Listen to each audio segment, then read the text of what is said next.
경외라고 제목을 정해봤습니다.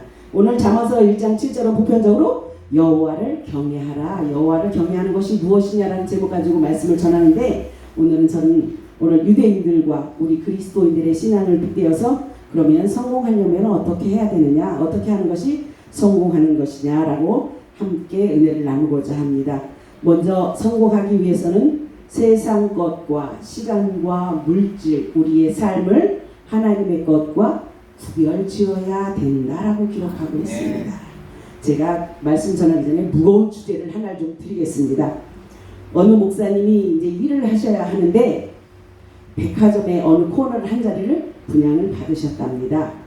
여러분 숙제예요. 이제 예배 끝나고 나서 토론의 장을 열어도 상관이 없습니다. 근데 그 목사님이 하시는 말씀이, 그 백화점은 화요일날 노르니까 주일을 화요일로 옮겨서 예배하자라고 얘기를 하셨답니다. 자, 숙제입니다. 여러분들 어떻게 하시겠습니까?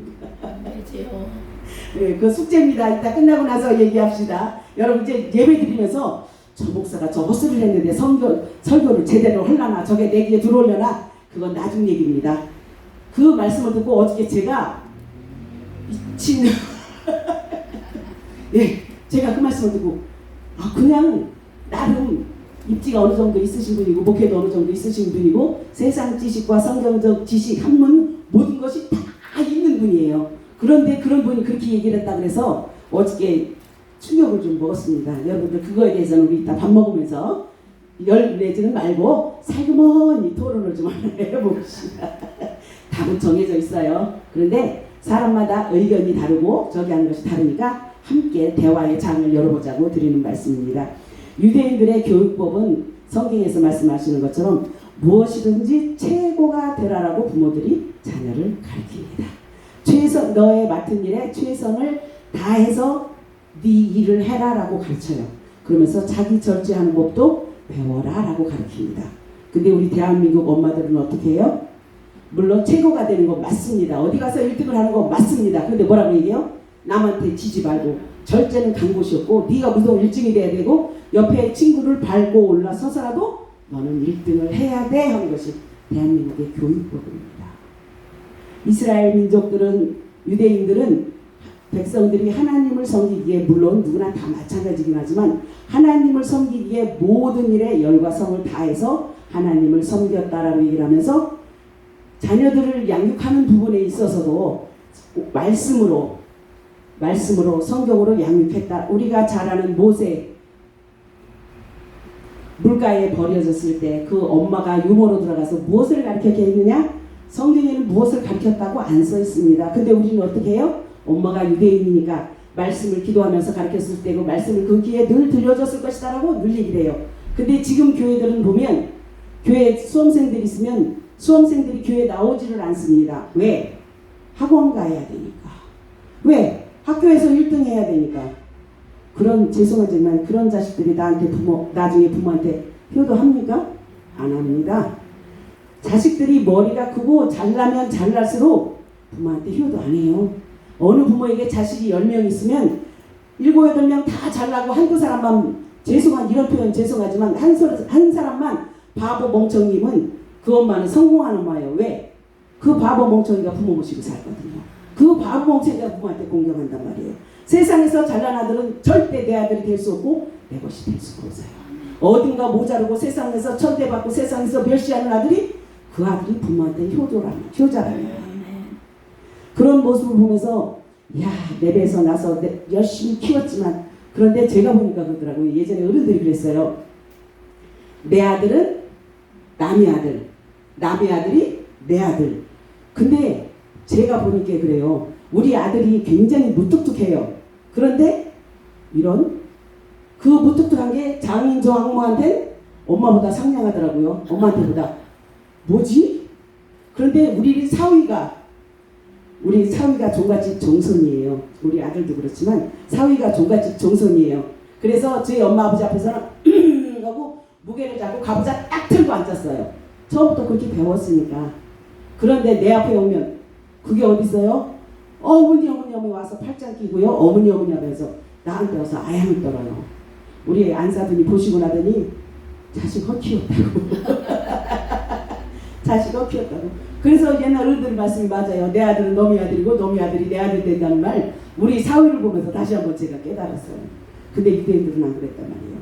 말씀이 먼저, 하나님이 먼저, 그러면서 가정교육을 했단 말이에요. 그래서 오늘 잠언서 1장 7절을 가지고 잠언서를 기록한 목적은 지혜와 훈계, 명철을 하나님의 말씀을 깨달아 분별력과 훈계를 하는 데만 있는 것이 아니라 잠언서의 지혜는 세상이 말하는 것 같이 아닌 하나님께서 저와 여러분들에게 주시는 말씀, 즉 잠언서에 있는 이 지혜는 하나님께 속한 것이고 하나님과 함께 할 때만이 얻을 수 있는 지혜라고 성경은 기록합니다. 제가 기도할 때 이렇게 기도해요. 하나님, 하늘에 있는 신령한 지혜와, 세상 지식도 지혜도 많습니다. 근데 저는 하늘에 있는 신령한 지혜와 땅에 있는 기름진 복, 땅에 있는 기름진 지식으로. 왜냐하면 땅에 있는 것은 지혜가 아니고 지식이거든요. 우리가 알고 깨닫고 터득한 것. 그러나 지혜는, 하나님이 주시는 지혜는 하나님으로 말미암아 우리가 공부해서 우리가 터득해서 얻는 것이 아니라 하나님께서 주시는 것을 받아 그대로 누리는 것이 지혜란 말이에요. 근데 오늘 보니까 여호와를 경외하는 것이 지식의 근본이다라고 얘기를 했습니다. 여호와를 경외한다는 것은 단순한 공포심이 아니라 공경하는 마음에서 우러나오는 하나님 앞에 대한, 하나님께 대한 두려움을 경외한다라고 기록하고 있습니다. 말씀을 잘 알고 풀어야 잠언서의 지혜가 보입니다. 우리가 성경을 늘 얘기하는 게 수박 겉핥기식으로 풀면 그거는 주석만 보아도 풀 수 있고요. 성경책 반주만 봐도 풀 수 있어요. 그러나 성경 전체를 잘 알고 하나님을 잘 알아야 잠언서에 있는 지혜가 풀린다라고 어느 목사님이 기록한 말씀입니다. 그거에 대해서 두란노 주석에는 뭐라고 써있냐면 삶의 모든 영역에서 하나님의 절대 주권을 인정하며 하나님을 전적으로 믿고 의지하는 순종하는 삶의 자세를 하나님을 경외하는 것이다 라고 기록하고 있습니다. 그러면 우리는 하나님을 경외하려면 어떻게 해야 되냐? 하나님을 두려워하고 존경해야 된다라고 말씀하고 있습니다. 우리가 잘 아는 록펠러, 미국의 석유의 최대 가포로 알려진 석유 사업으로 성공한 최대의 사업가이자 대부호인 록펠러가 있습니다. 저는 침례교회 다녔습니다. 저가 부자가 되면서 시카고 대학을 설립했고 록펠러 재단을 세우면서 병원, 의학, 연구소, 교회, 학교를 세워서 후진들을 양성했습니다. 그런데 록펠러가 거기까지 가기까지는 어머니의 신앙 지침이 있었습니다. 록펠러의 어머니는 록펠러를 교육하면서 어떻게 교육했냐면, 첫째, 하나님을 친아버지 이상으로 섬겨라. 우리는 어떻게 해요? 하나님을 섬기는 것보다 내 부모 먼저 공경하라고 했어요. 그런데 록펠러의 어머니는 록펠러에게 하나님을 친아버지 이상으로 섬겨라. 두 번째, 목사님을 하나님 다음으로 섬겨라.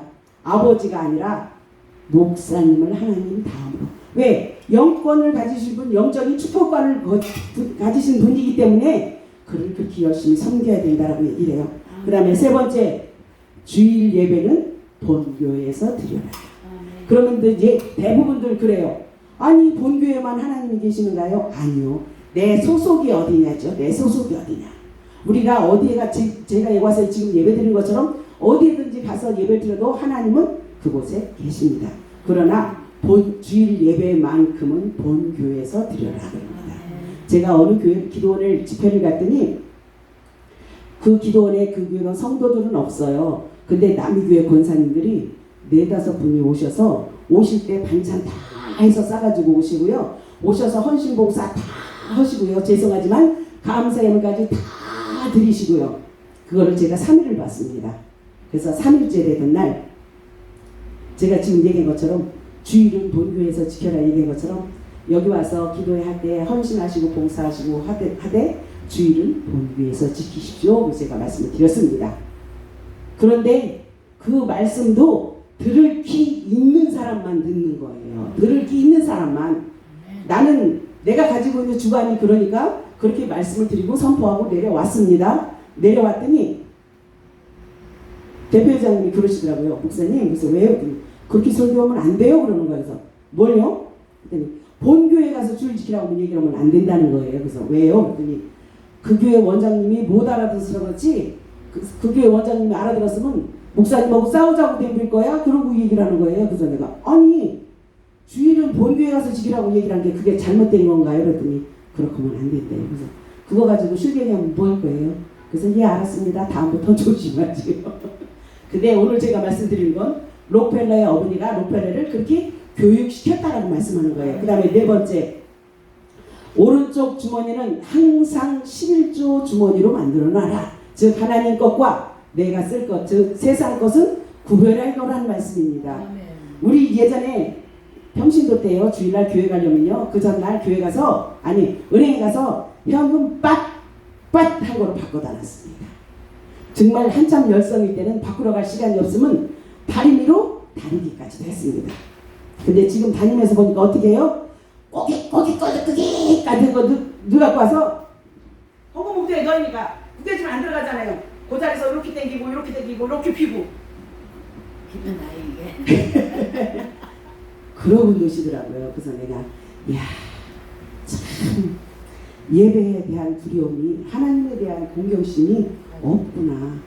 우리 결혼식에 갈 때 어떻게 들고 가요? 죄송하지만 부조할 때도 주머니에다 누가 가서 그렇게 안 꺼내요. 지갑에서 꺼내서 넣죠. 그런데 하나님 앞에 드리면서 세상에 접기도 많이도 접었어. 접기도 많이도. 그래갖고 그것을 펴서 피치 못할 상황이 있어서 그러면 어쩔 수 없겠지만 그 얘기를 하자면 제가 한번 그런 적이 있습니다. 어디 예배를 드리러 갈 계획이 아니었어요. 어느 분을 만나서 밖에서 점심 먹고 한참 수다 떨고 놀다가 어디를 가재. 그래서 어디를 가니까 교회를 가재. 요즘 현금 안 들고 다니잖아요. 다 카드 쓰지.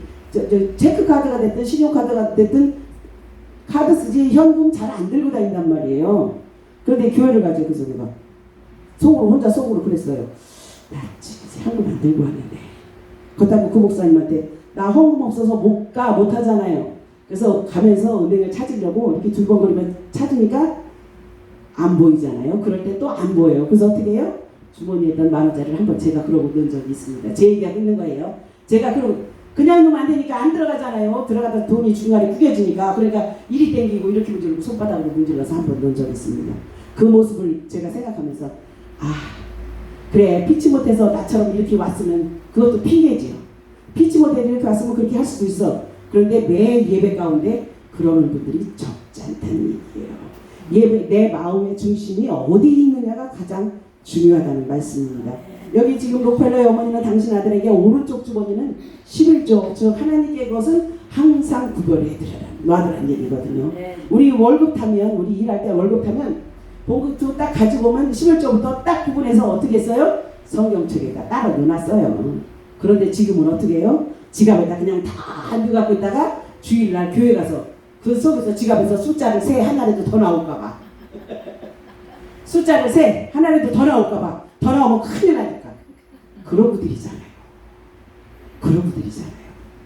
그래서 저는 성경책에 교회 이거는 이제 제가 여기 밖에 나올 때 들고 다니는 성경책이고 교회 가지고 다니는 성경책은 따로 있습니다. 거기에 보면 11조 봉투, 감사헌금 봉투, 부활주일 헌금 봉투, 추수감사주일 헌금 봉투, 맥주감사주일 헌금 봉투 다 따로따로 봉투가 해서 성경책 속에 다 끼워져 있습니다. 성경책 속에.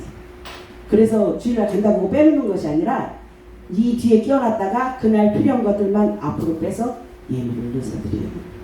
별건 아니에요. 그런데 내 마음가짐이 달라지더라고요. 주머니에서 집어서 꺼내서 넣을 때하고 지갑에 있는 거 꺼내서 넣을 때 또 미리 봉투에다 준비해갖고 나와서 드릴 때하고 내 마음가짐이 달라져요. 내 생각이 달라져요.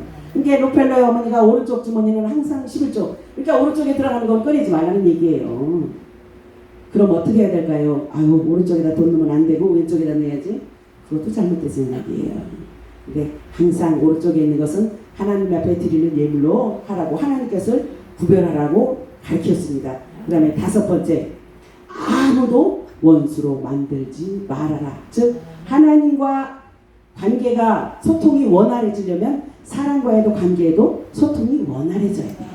하나님과의 관계는 직방으로 직통이고 소통이 잘 되는데 사람과 매여 있는데 하나님께서 그거 기뻐하신다고요? 절대 안 기뻐하셔요. 근데 그거 지금 제 얘기예요. 제가 사랑과 막혀있거든요. 저도 고집이 웬만한 똥고집이고 웬만해서는 화를 잘 안 내는데 한번 화가 나서 딱 틀어지면 그거 풀리기까지가 한참 걸려요. 근데 웬만하면 화를 안 내려고 그러고 노력을 하는데 한번 딱 틀어지니까 이게 관계가 소통이 어려워지는 거예요. 뭐 제 마음은 편하거든요. 옆에서 보는 사람들은 편할 것 같아요. 그렇지 않아요. 그럼에도 불구하고 내가 마음이 풀리기까지, 왜냐하면 그렇게 꼬여지기까지 시간이 걸렸으니까 풀리기까지도 시간이 걸려요. 뭐 그때 되면 풀려져서 또 하하호호 하긴 하겠죠. 그러면서 하나님 앞에 내가 기도하면서 뭐라고 얘기해요? 에이씨, 하나님이 내 기도 들으실 리가 없지. 왜? 사랑과 원수가 돼 있는데 하나님과는요. 사랑과 원수 맺으면 하나님과도 원수 맺는 거예요. 사랑과 척을 졌으면 하나님도 그거 안 기뻐하셔요. 더군다나 믿음 안에 있는 사람들끼리 믿는 사람들이 이렇게 하면 하나님은 더 안 기뻐하시죠. 그래서 하나님 잘못했습니다 하고 기도하다가 또 돌아서고 나면 에이씨 어떻게 그럴 수가 있어 그러고요. 그리고 하나님 앞에 기도하면서 아버지 잘못했어요. 풀어지게 해주세요.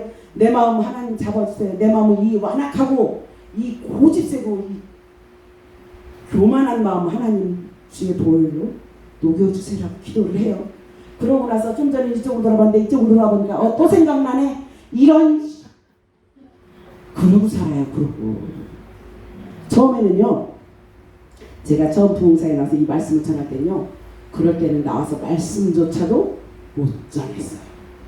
그런데 갈수록 이 양심의 화인이 맞아가니까 아무렇지도 않게 말씀 선포하고 있잖아요. 아무렇지도 않게.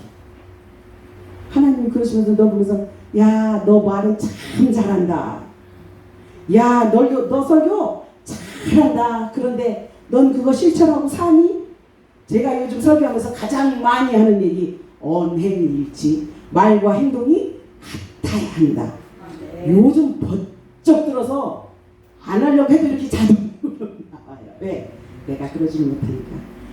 성경 전체는 창세기 1장 1절부터 계시록 22장까지 다 예수 그리스도의 사랑에 대해서, 예수 그리스도의 은혜에 대해서 기록하고 있잖아요. 그런데 그 사랑을 나는 얼마만큼 실천하고 얼마만큼 순종하고 하나님의 말씀에 순종하고 사는 말씀이죠.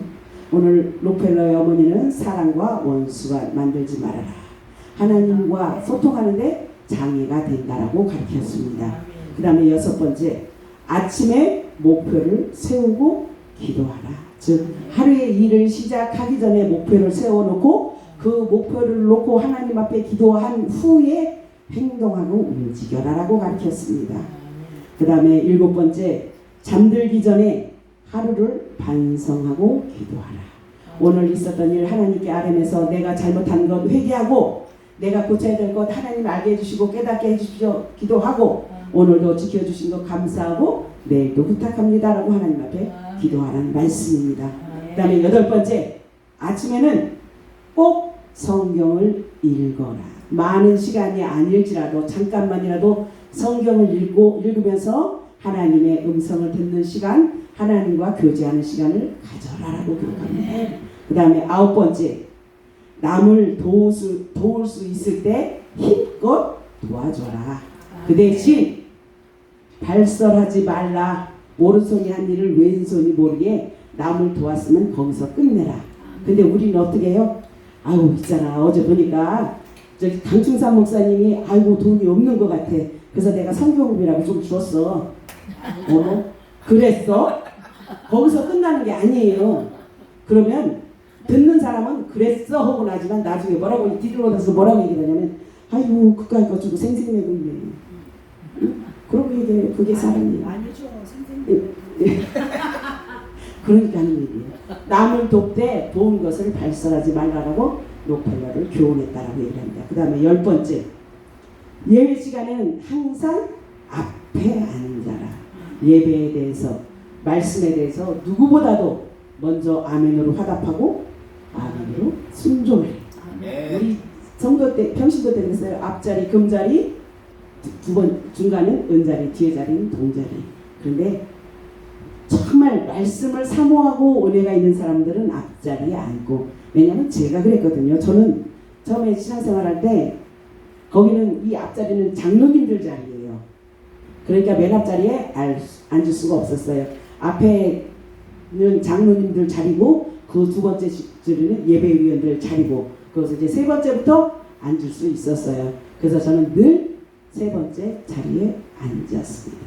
평시도 때도 그렇고 전도사 사역하면 다닐 때도 그렇고 나중에 이제 전도사 사역을 하면서 찬양을 해야 되니까 맨 뒷자리에 서서 왜냐면 담임 목사님을 찬양을 하시는데 아침에 소리가 안 나오니까 마이크를 주고 저보고 찬양을 하라고 얘기를 하면 담임 목사님은 강대상에 서서 찬양을 하고 저는 저 맨 뒤에 서서 찬양을 해야 되니까 그래서 뒤에 앉아버려서 뒤에를 앉았었습니다. 그런데 록펠레는 어머니를 통해서 그렇게 10가지를 교훈을 받았습니다. 그럼 저와 여러분들 죄송하지만 지금 제가 읽은 거 다시 하나님을 친아버지 이상으로 섬겨라. 목사님을 하나님 다음으로 섬겨라. 주일 예배는 본교에서 드려라. 오른쪽 주머니는 항상 11조 주머니로 하라. 아무도 원수를 만들지 말라. 아침에 목표를 세우고 기도하라. 잠자리에 들기 전 하루를 반성하고 기도하라. 아침에는 꼭 성경을 읽어라. 남을 도울 수 있을 때 힘껏 도와라. 예배 시간에는 항상 앞에 앉아라. 이 10가지 중에 자녀들 키우면서 한 가지라도 내가 가르쳤다. 손 들어보세요. 생각이 안 나요. 그래서 록펠러가 아닌 거예요. 우리 자녀들. 그래서 제가 자녀들을 키우면서 굉장히 엄하게 키웠어요. 제가 엄하게 컸기 때문에 자녀들을 엄하게 키웠어요. 어느 정도 담임 목사님이 집사님 계모야 할 정도로 엄하게 키웠어요. 근데 그렇게 혼내키며 키웠는데 우리 애들은 엄마가 하나도 안 무서웠대요. 무섭다는 저기들은 있는데 우리 애들은 내가 하나도 안 무서웠대요. 내가 속으로 그래 그것도 하나님의 은혜다. 엄마가 맨날 혼내키고 호랭이처럼 소리만 지르고 그랬다라고 생각 기억이 남으면 애들은 문제가 생겼을 텐데 엄마가 그렇게 했어도 하나도 안 무서웠다. 하나님 은혜다. 네, 오늘 이제 성경 본문으로 돌아와서 록펠러는 그렇게 어머니의 기도 덕분에 세계적인 부호가 되고 지금 이 시간까지도 오랜 시간이 흐른 지금 이 시간까지도 그 이름이 기억되면서 있습니다. 그러면 우리가 잘 아는 엘리 제사장을 한번 보겠습니다. 한나가 기도할 때 엘리 제사장이 한나를 향해서 뭐라고 얘기했어요? 술 먹지 마. 왜 성도가 교회 와서 성전에 와서 기도하는데 교회 와서 왜 술 취해가지고 와서 기도하느냐? 설령 술을 먹고 왔다 할지라도 목사님에서 그렇게 얘기하면 돼요, 안 돼요? 지금들은 그렇게 얘기하면요 성도들이 목사님 멱살 잡자고 된대요. 한나니까 자꾸 넘어갔죠. 성령의 감동으로 성령에 취해 있는 것을 구분 못하는 엘리 제사장. 우리는 그러지 않습니까? 성도들이를 향해서 우리는 날마다 영성이 있다라고 깨어있다라고 내가 나는 모든 것을 다 할 수 있다라고 그러면서 성도들이 우리를 신뢰하고 의지할 수 있을 만큼 믿음의 본이 되고 믿음의 삶의 본이 되는 삶을 온전하게 살았다고 자신할 수 있습니까? 전부 그렇게 못합니다. 제가 지금은 이제 부흥사회를 다니니까 잘 모르는데 예전에는 제가 찬양사역을 좀 많이 다녔습니다. 우리 이제 김은혜 목사님은 아시는 얘기예요. 어느 날 찜질방에가 앉았는데 찜질방에 땀으로 옷이 흠뻑 젖잖아요. 찜질방에 앉았는데 어느 남자분이 열심히 이러고 날 쳐다보고 있더라고요. 그래서 어떻게 해요? 제가 도끼병이 걸렸습니다. 왜? 아유 내가 멋있나? 왜 쳐다봐? 제가 도끼병이 걸렸습니다. 내가 멋있나? 왜 쳐다봐? 아니 땀으로 흠뻑 젖어갖고 화장해도 안 이쁜데 화장도 하는 그 맨 얼굴을 왜 이렇게 유심히 쳐다봐? 그러고 이제 말았습니다. 그래서 밖에를 나왔는데 조금 있으니까 앞에 와 앉아있어요. 뭐지? 왜지? 그래서 다시 좀 이따 다시 막으로 들어갔습니다. 근데 조금 있으니까 또 따라 들어왔어. 도끼병 제대로 걸렸죠. 아이 참 이제 지금 얘기하는 거예요. 차 한잔 마시자고 그러면 마실까? 지금 내가 붙이는 얘기예요.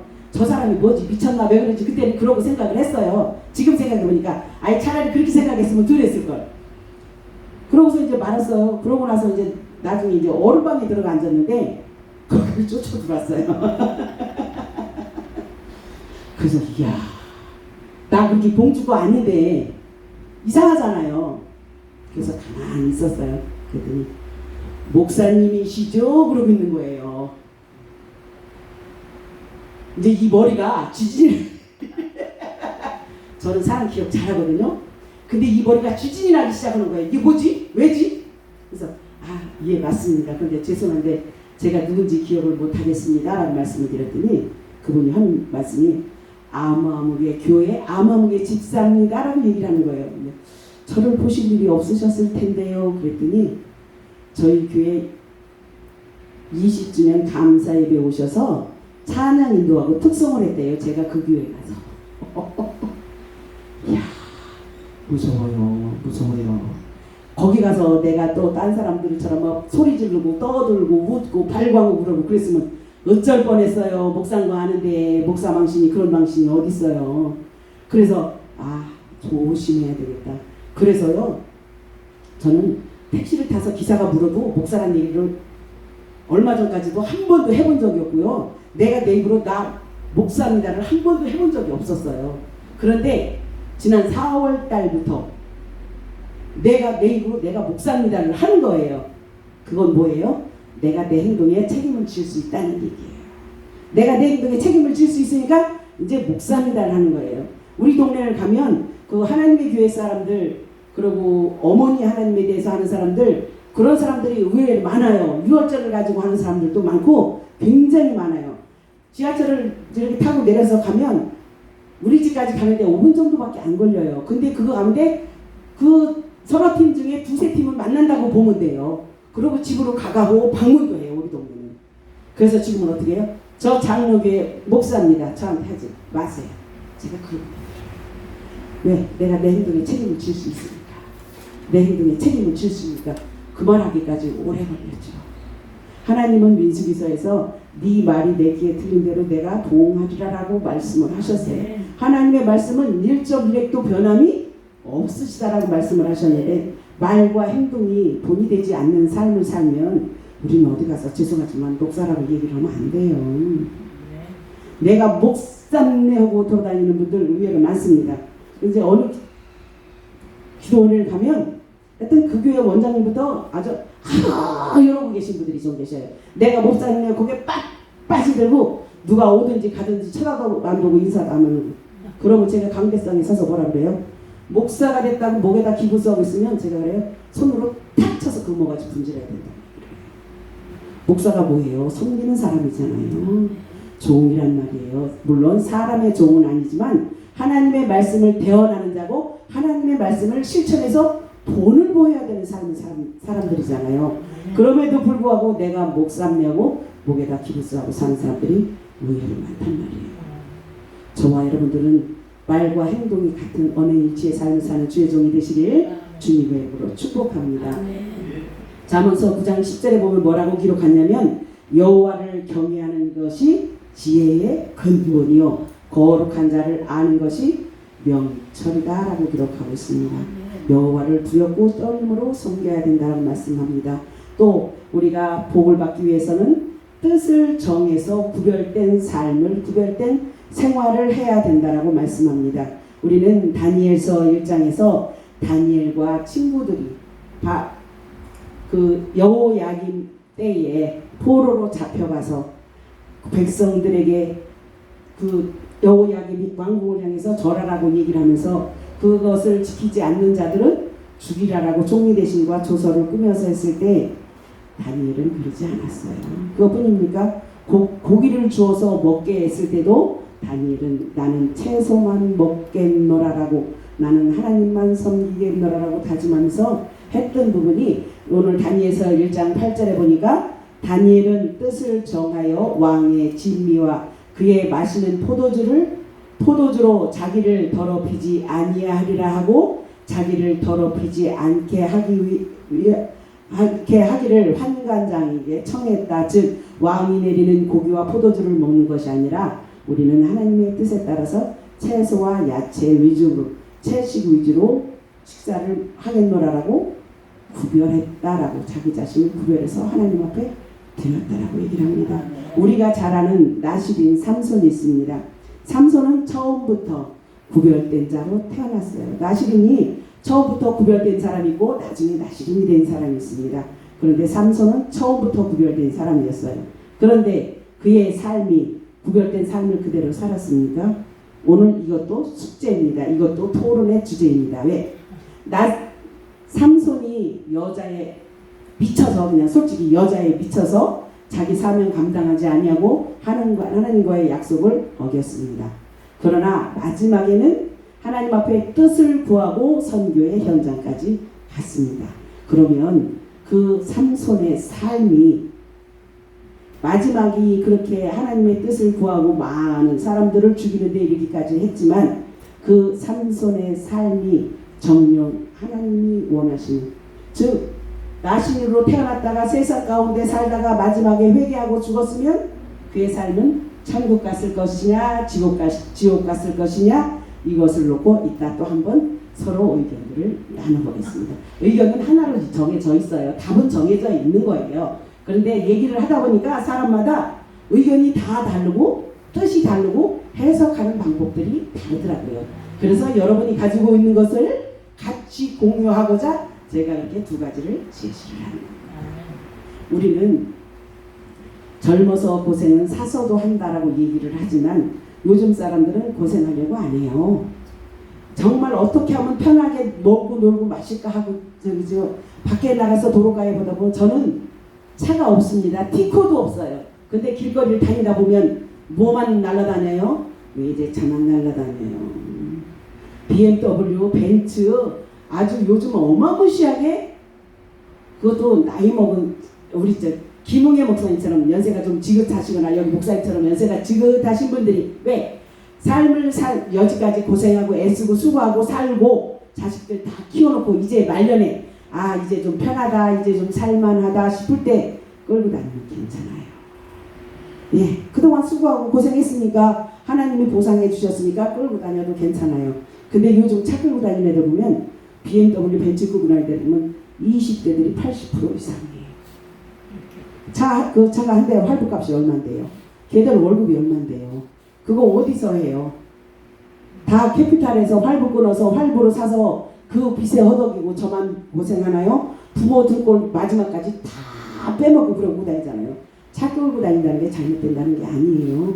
내 형편권 내 삶에 맞게 끌고 다니라고 그래요. 제가 우리 사위 흉을 좀 보겠습니다. 우리 사위가 회사에 과장으로 있을 때 차를 BMW를 끌고 다녔습니다. 근데 그 회사 사장은 아반떼를 끌고 다녔습니다. 어떻게 됐을까요? 내가 그랬습니다. 야, 김서방, 너 아무개 아반떼 끌고 다닌다며. 어머니 어떻게 하세요? 나도 다 들어. 근데 자네가 좀 과한 것 같다 그랬더니 왜? 그래서 야, 사장이 아반떼를 몰면 그 밑에 부하는 그보다 조금만 좋은 거를 끌어도 좀 눈치 보일 텐데, 야, 넌 BMW면 너무한 거 같지. 내가 우리 사위한테 그러고 얘기를 했어요. 그랬더니 우리 사위가 처음에는 이러고 쳐다보더니 언니, 그래서 왜요? 그랬더니 우리 사위가 자동차에 욕심이 많아요. 그 힘이야. 근데 나한테다 대고 뭐라고 얘기를 하냐면, 나는요 내가 끌고 다니고 싶어서 그러는 게 아니라 내 아내하고 내 딸한테 좋은 차를 태워주고 싶어서 걔를 끌고 다닌다네. 할 말 있어야지. 내 딸 좋은 차 태워주고 싶어서 그걸 끌고 다닌다는데 할 말이 있어야지요. 야, 너 머리 좋다. 잘 둘러댄다. 네, 어머니 그거 사실이에요. 사실이에요. 세상에서 지 마누라가 세상에서 최고인 줄 알고 살아요. 이야, 물론 내 딸이 기업받고 사랑받으니까 좋지요.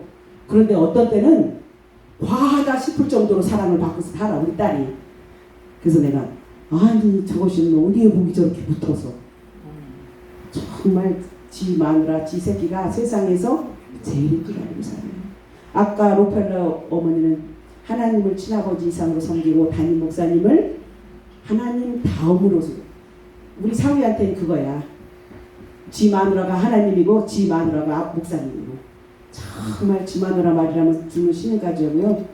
지 마누라가 하는 일이라면 팥으로 외주를 쓴다고 해도 믿어요. 근데 엄마 된 내 입장에선 좋지요. 내 딸 고생 안 시키고 내 딸 행복하게 해주는데 싫어할 엄마가 어디 있어요. 그래서 그 다음부터는 너 차를 못 꺼내를 안 해요. 그래서 걔들 두고 보면 둘 다 BMW 끌고 다녀요. 내가 소리, 에이씨, 그거 가지고 엄마 선교하는 거 좀 못해지. 대놓고는 못하고 속으로만 하나님 들으셨죠? 대놓고는 못하고 속으로만. 우리 딸내미는 지딸 학교 이제 초등학교 4학년인데 지딸 학교 데리고 왔다 갔다 하는데 쓰는 차거든요. 그러니까 선교하는데 나 조금만 못해주면 나 하나님 날아다닐 수 있는데 나 그러고 기도를 해요. 근데 그렇게 기도한 지도 얼마 되지도 않았어요. 우리가 하나님을 어디에 위치에 두느냐에 따라서 우리들의 삶이 달라지잖아요. 우리 사우는 지금 지 삶의 위치를 지 마누라한테다가 포커스를 다 맞췄어요. 아무리 힘들고 지치고 그래도 지 마누라가 여보 우리 토요일날 우리 딸내미 데리고 어디 가자? 그러면 다크서클 이만큼 내려왔는데도 그래 가자 갑시다 그러고 따라나서요. 야 내가 그러면서 속으로 하나님 섬기기를 저렇게 하면 얼마나 좋아. 하나님을 저렇게 경외하면 하나님 앞에 저러한 모습으로 나오면 하나님이 얼마나 기뻐하실까. 근데 아까 제가 서두에 말씀드렸잖아요. 종갓집 종순 종갓집 종순 그게 무너지기가 쉽지가 않아요. 오늘 성경에서는 여호와를 경외하는 것이 오늘 잠언서 1장 7절에는 지식의 근본이다라고 얘기하고 지혜의 근본이다라고 성경을 기록하고 있습니다. 또한 욥기서에 보니까 욥기서 28장 28절에 뭐라고 욥이 고백했냐면 주를 경외함이 곧 지혜요 악을 떠남이 명철이다라고 기록하고 있습니다.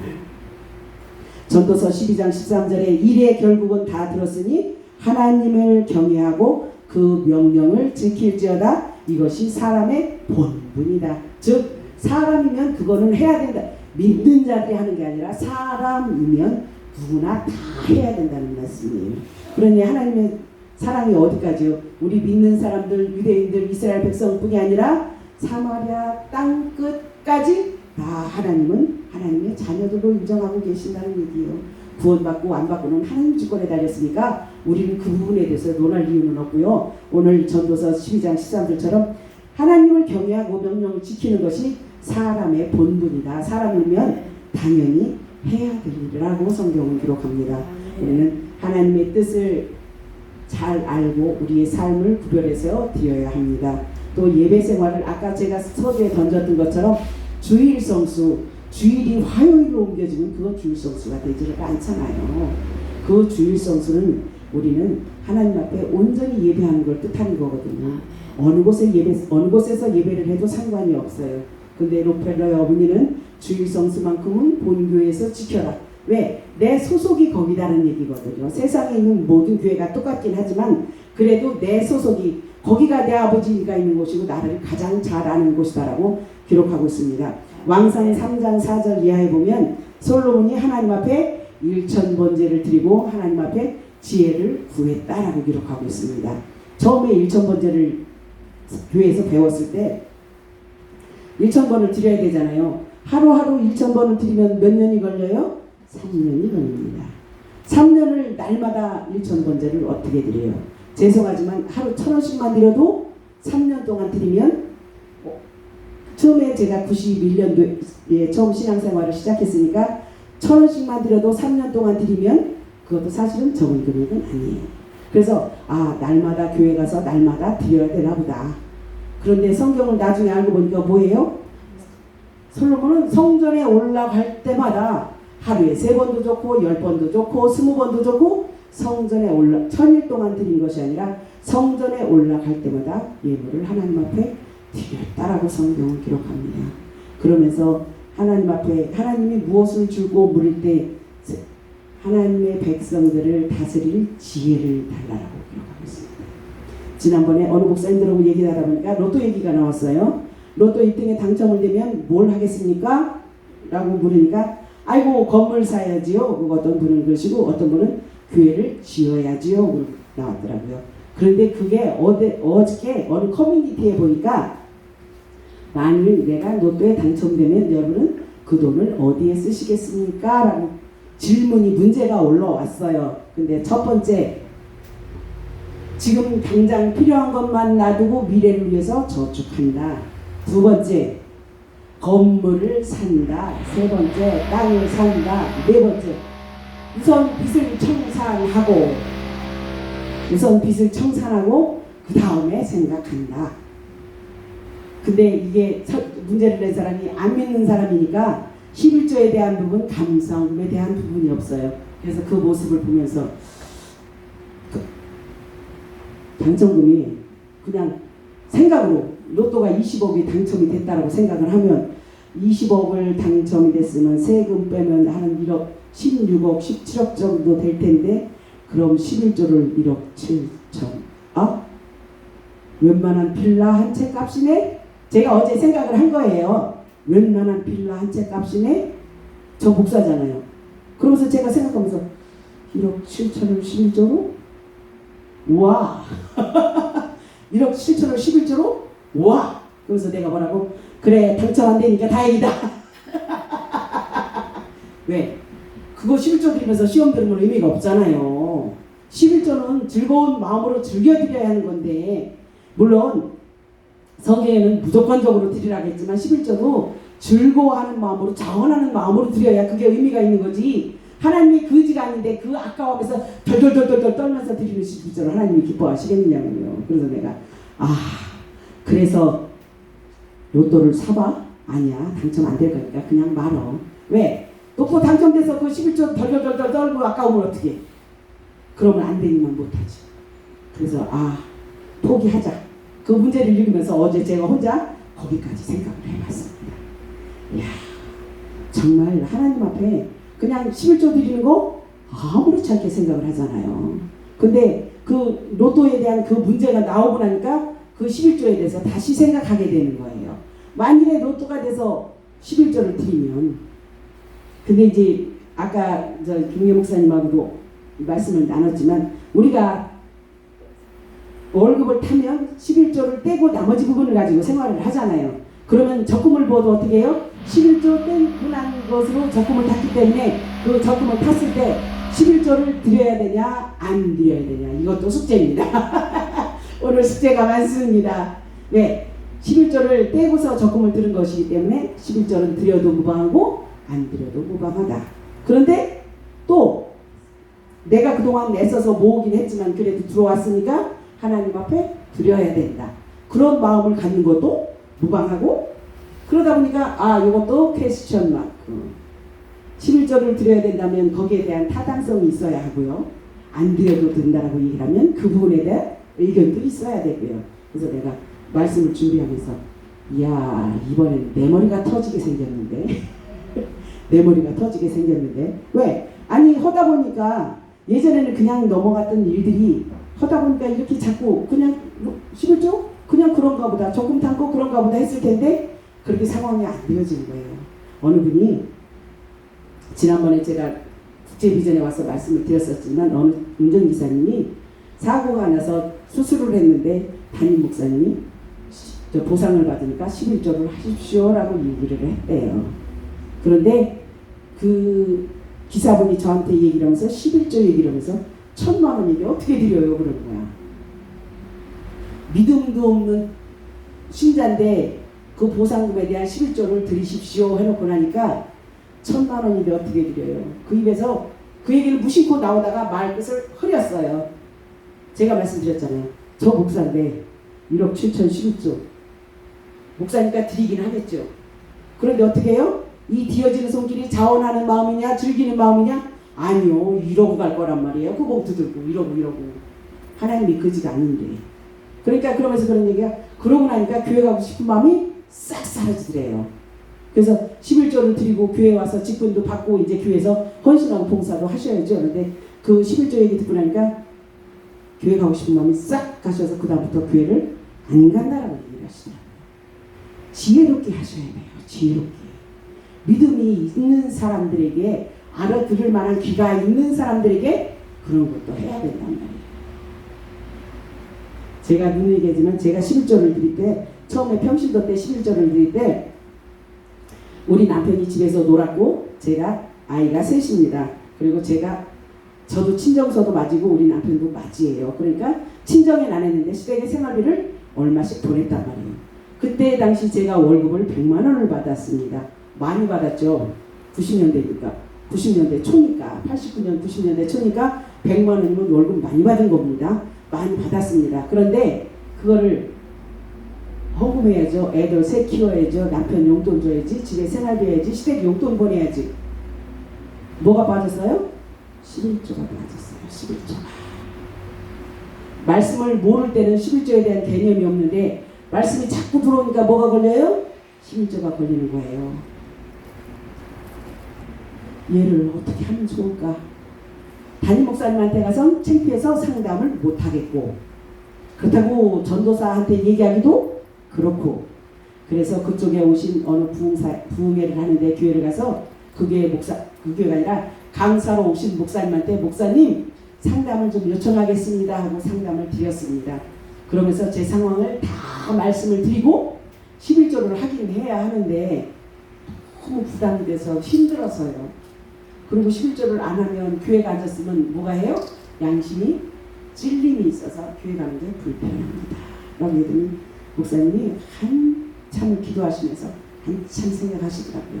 그러더니 제가 평신도 때예요. 집사 다니고. 그러더니 하시는 말씀이 성도님 참 많이 힘드시고 괴로우셨겠어요 라고 얘기를 하시면서 뭐라고 얘기를 하냐면 온전한 11조가 어려우시면 생활비에 대한 11조를 하십시오.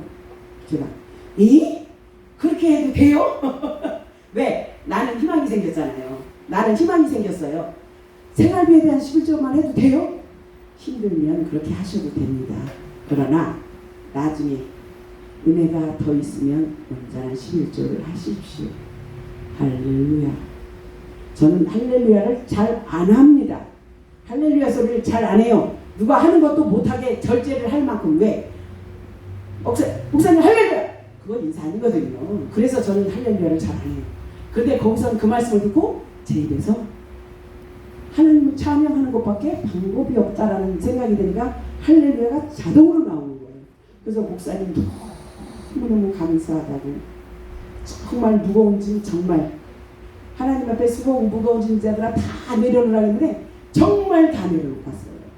다른 때는 기도원을 가면 기도 다 하나님 앞에 올려드리고 내려올 때 다 짊어지고 싸고 왔어요. 근데 그때만큼은 그 11조에 대한 부분은 온전히 내려놓고 왔어요.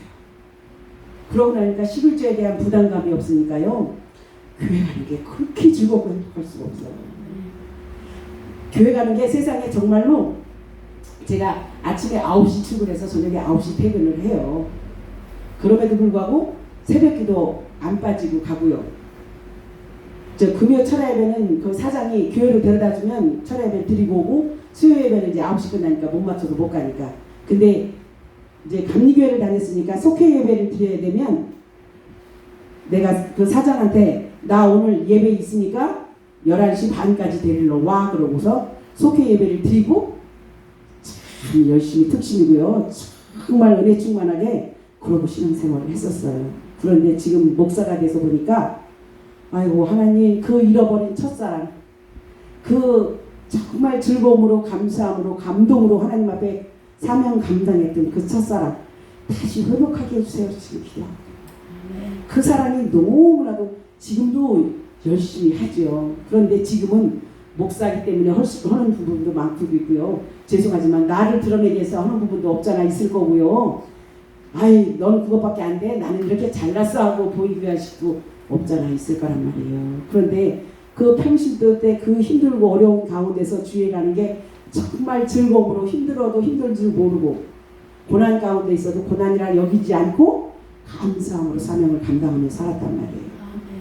근데 지금 오늘 부모님 하는 게 그거잖아요. 여호와를 경외하는 것. 그것이 성공의 비결이다라고 얘기를 합니다. 그러면서 야고보서 1장 5절에 보면 꾸짖지 않으려고 후히 주시는 하나님께 구하라라고 얘기를 해요. 뭘 구해요? 물질 구하라고요? 아니요. 지혜를 구하라는 말씀이에요. 솔로몬이 하나님 앞에 지혜를 구했더니 그 외의 모든 것까지라도 다 주신 것처럼 야고보서 1장 5절은 지혜를 구하라라고 성경은 기록합니다.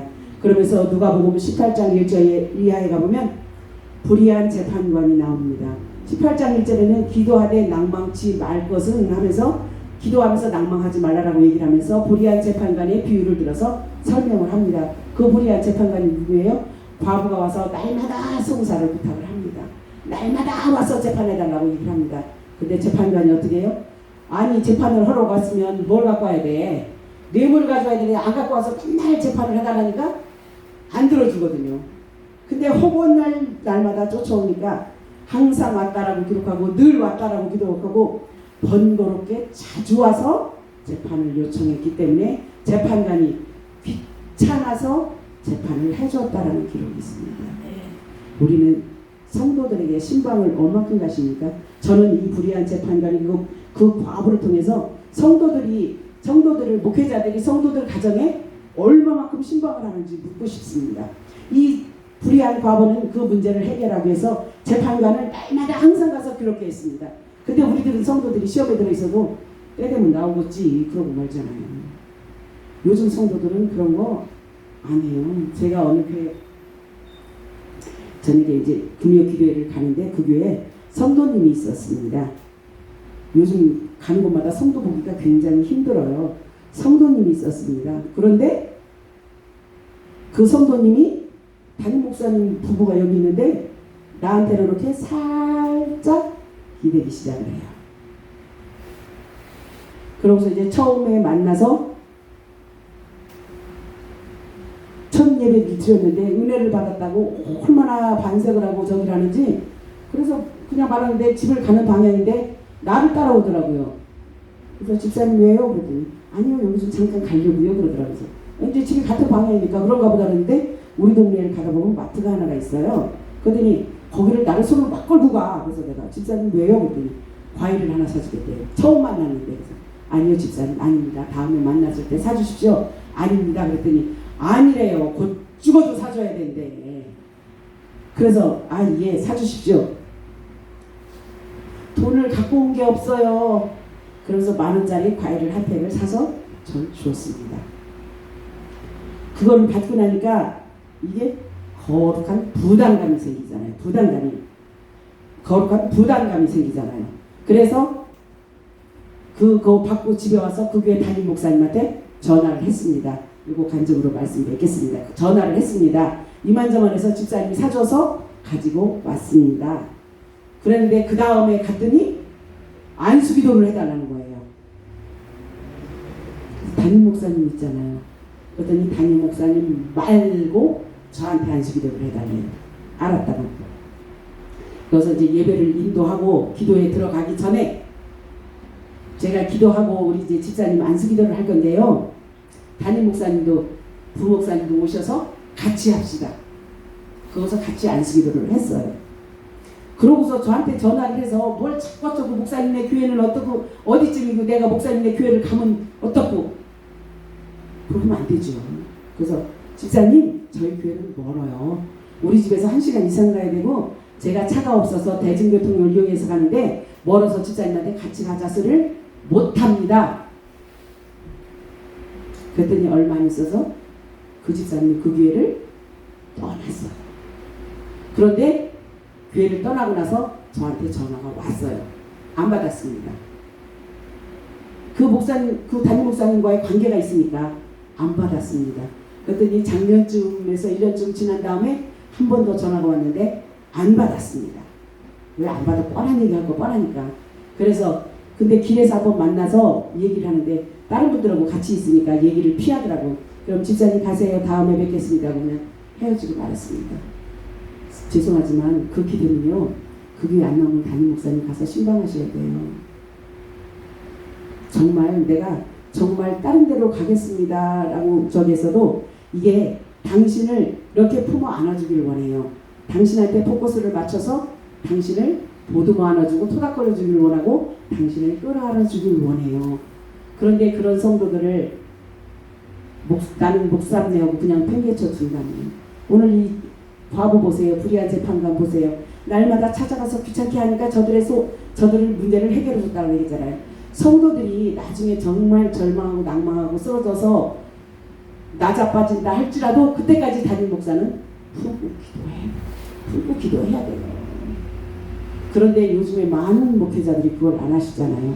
그럼 성도들은 어떻게 해요? 내가 사랑받아야 되는데 못 받으면 교회가 여기뿐이가 요즘 성도들 그래요. 교회가 여기뿐 아니야. 나가면 쎄고 센 게 교회야 그러고 있어요. 그 모습을 보면서 정말 말씀 전하는 것도 성도들에 대한 것도 모든 것을 많이 조심해야 된다라고 저는 생각을 합니다. 오늘 말씀의 결론입니다. 우리는 축복을 받기 위해서 성공하기 위해서는 물질 관리를 잘 해야 된다라고 말라기서 3장에 기록하고 있습니다. 그 부분에 대해서 11조를 설명하면서 하나님을 시험하여 보라라고, 하나님이 백성들을 시험하고 테스트했다는 부분은 있지만 하나님을 시험하라고 한 것은 그것밖에 없습니다. 그것은 축복받게 하기 위해서 하시는 하나님의 말씀이에요. 축복받을 것인지 저주를 받을 것인지는 저와 여러분들의 몫입니다. 근데 많은 사람이 축복받기를 원하지만 그렇지 못할 때가 많습니다. 하나님의 축복의 근거에서 우리는 하나님이 원하시는 삶, 하나님을 경외하는 삶, 하나님의 뜻을 깨닫는 삶을 살아야 우리는 성공할 수 있고 축복받을 수 있습니다. 오늘 저와 여러분들 하나님의 뜻이 나를 통해서 이루실 일과 이 오늘 변화산 기도를 통해서 이루실 하나님의 뜻, 또 내 자녀들을 통해서 우리 교회를 통해서 이루실 하나님의 뜻을 구하면서 하나님이 나를 온전히 주님의 주권에 맡겨서 주님의 주장대로 사용할 수 있는 저와 여러분 되시길 주님의 이름으로 축복합니다.